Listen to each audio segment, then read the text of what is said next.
वायु पुराण का परिचय। इस पुराण में शिव उपासना अधिक होने के कारण इसको शिव पुराण का दूसरा अंग माना जाता है। फिर भी इसमें वैष्णव मत पर विस्तृत प्रतिपादन मिलता है। इसमें खगोल, भूगोल, सृष्टि क्रम, युग, तीर्थ, पितर, श्राद्ध, राजवंश, ऋषिवंश, वेद शाखाएं, संगीत शास्त्र, शिव भक्ति आदि का सविस्तार निरूपण किया गया है। वायु पुराण में 11,000 श्लोक हैं।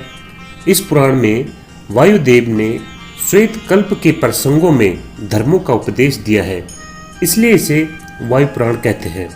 यह पूर्व और उत्तर दो भागों से युक्त है, जिसमें सर्ग आदि का लक्षण विस्तार पूर्वक बतलाया गया है, जहाँ भिन्न भिन्न मनवंतरों में राजाओं के वंश का वर्णन है और जहाँ गयासुर के वध की कथा विस्तार के साथ कही गई है। इसमें सब मासों का महात्म्य बताकर माघ मास का अधिक फल कहा गया है, जहाँ दान धर्म तथा राजधर्म अधिक विस्तार से कहे गए हैं, जिसमें पृथ्वी, पाताल दिशा और आकाश में विचरण करने वाले जीवों और वृत्त आदि के संबंध में निर्णय किया गया है। वायु पुराण का पूर्व भाग कहा गया है। उसके उत्तर भाग में नर्मदा के तीर्थों का वर्णन है और विस्तार के साथ शिव संहिता कही गई है, जो भगवान संपूर्ण देवताओं के लिए दुर्जय और सनातन है। वे जिसके तट पर सदा सर्वतो भावेन निवास करते हैं, वही यह नर्मदा का जल ब्रह्मा है, यही विष्णु है और यही सर्वोत्कृष्ट साक्षात शिव है। यह नर्मदा जल ही निराकार ब्रह्मा तथा कैवल्य मोक्ष है। निश्चय ही भगवान शिव ने अपने समस्त लोगों का हित करने के लिए अपने शरीर से इस नर्मदा नदी के रूप में किसी दिव्य शक्ति को ही पृथ्वी पर उतारा है।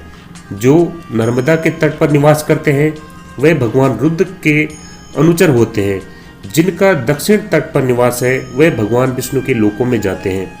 ओमकारेश्वर से लेकर पश्चिम समुद्र तट तक नर्मदा नदी में दूसरी नदियों के 35 पापनाशक संगम है।